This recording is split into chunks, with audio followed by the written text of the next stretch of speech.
pessoal, tudo bem? Hoje a gente vai fazer agora uma revisão da legislação acerca da sucessão descendente em concorrência com o cônjuge ou o companheiro. A primeira parte vocês já viram ali no vídeo, agora a gente vai fazer a leitura da legislação, porque eu acho que ela é bem importante para nós. Tem uma obra aqui, então nós vamos ter que enfrentar aí umas batidas, etc e tal, mas vamos lá, né? É o que temos para o momento. Então vamos compartilhar a tela com vocês, para a gente dar uma olhadinha no que a legislação nos afirma a partir de termos, então, a ordem de vocação hereditária, tá? 1829. Pausa o vídeo, vai lá olhar a legislação por gentileza. A sucessão legítima defere-se na seguinte ordem. No inciso 1, nós já vimos, então, descendentes em concorrência com o cônjuge sobrevivente, salvo se for casado naqueles regimes. Então, a gente já viu que comunica na comunhão parcial sobre os bens particulares, na participação final dos aquestos e na separação convencional de bens, onde há herança, não há meação, e onde há meação, não há herança. Já vimos isso. Regras gerais que são bastante importantes. 1830. Somente é reconhecido o direito sucessório ao cônjuge sobrevivente se, ao tempo da morte do outro, não estavam separados judicialmente nem de fato há mais de 2 anos, salvo prova neste caso de que essa convivência se tornara impossível sem culpa do sobrevivente. Da onde vem esse artigo e por que ele está aqui?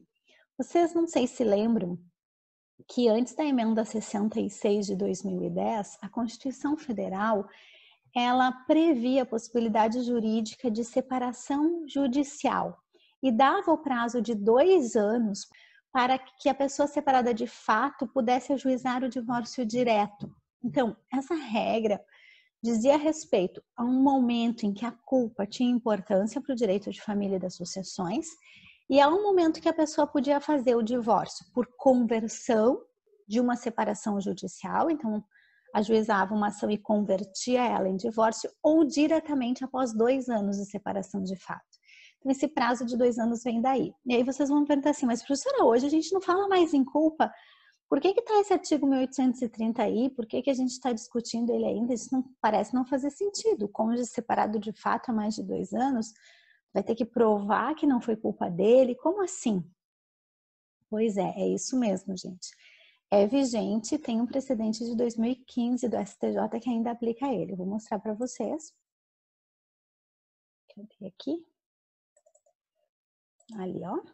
Temos lá o RESP 1.513.252 de São Paulo. Nesse RESP, a gente tem que o cônjuge sobrevivente, que estava separado de fato há mais de 2 anos, então artigo 1830, impossibilidade de comunhão de vida sem culpa do sobrevivente. A sucessão do cônjuge separado de fato há mais de 2 anos é exceção à regra geral, de modo que somente terá direito à sucessão se comprovar, nos termos do 1830, que a convivência ficou insuportável sem a sua culpa. Essa prova é super difícil de fazer, porque nós já afastamos isso da regra do direito de família, mas esse dispositivo ficou bêbado aí nesse lugar.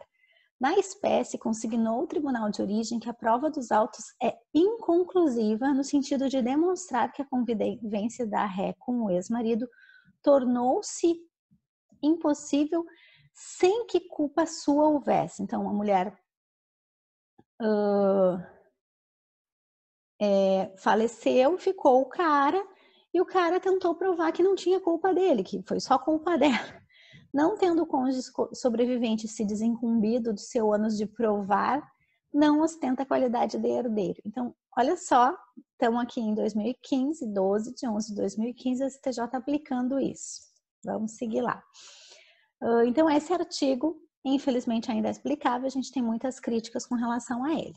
Dito isso, vamos lá para o 1831. 1831 fala do direito real de habitação do cônjuge sobrevivente. Quais são os requisitos desse direito real de habitação?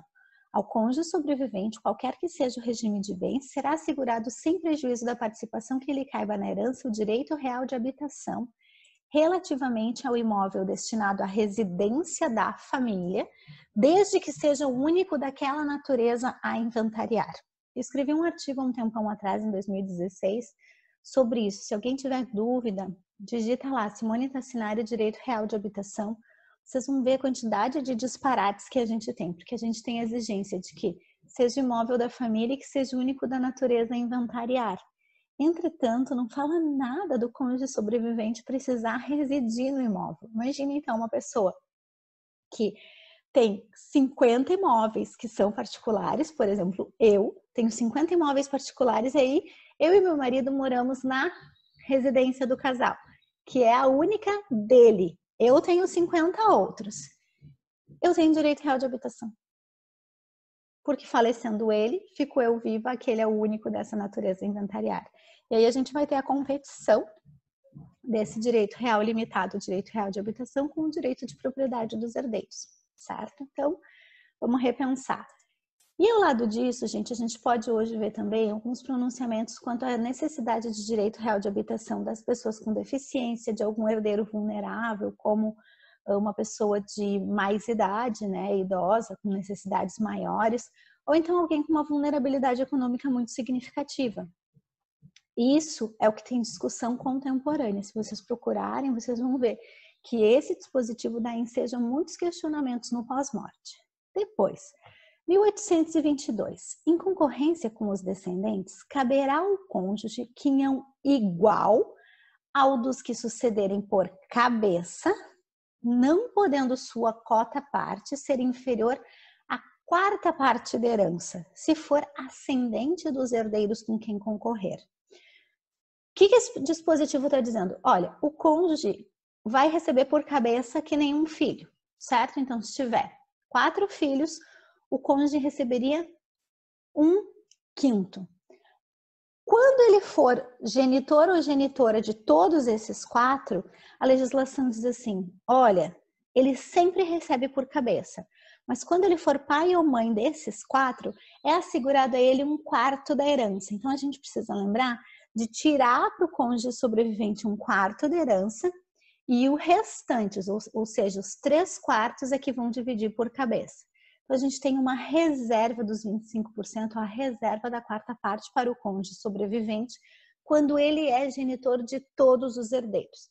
No meu caso, se eu fosse herdar, na sucessão do Rodrigo, primeiro que nós não temos 4 filhos, né? Mas vamos supor que nós tivéssemos, eu e ele, 4 filhos, eu não teria essa cota parte assegurada, porque eu não sou mãe da Ana. E se eu não sou mãe da Ana, eu não sou mãe de todos os descendentes dele. Se eu fosse mãe de todos, assegura essa quarta parte, beleza? 1833. Entre os descendentes, os em grau mais próximo excluem os mais remotos, salvo a representação, já vimos. Os descendentes na mesma classe têm os mesmos direitos à sucessão de seus ascendentes. Então, filho é filho, vai receber igual.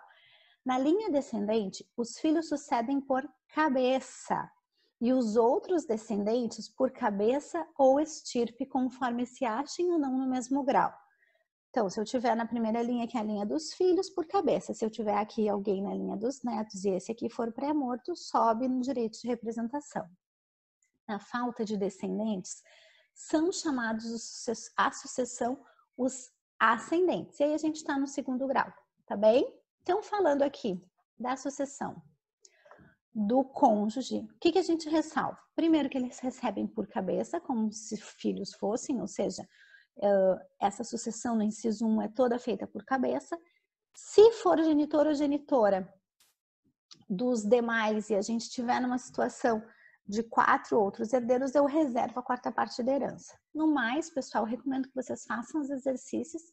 A gente tem ali vários exercícios que tem, inclusive, a divisão já com as respostas para vocês verem se vocês estão acertando ou não. Tá bem? Um beijo, até mais.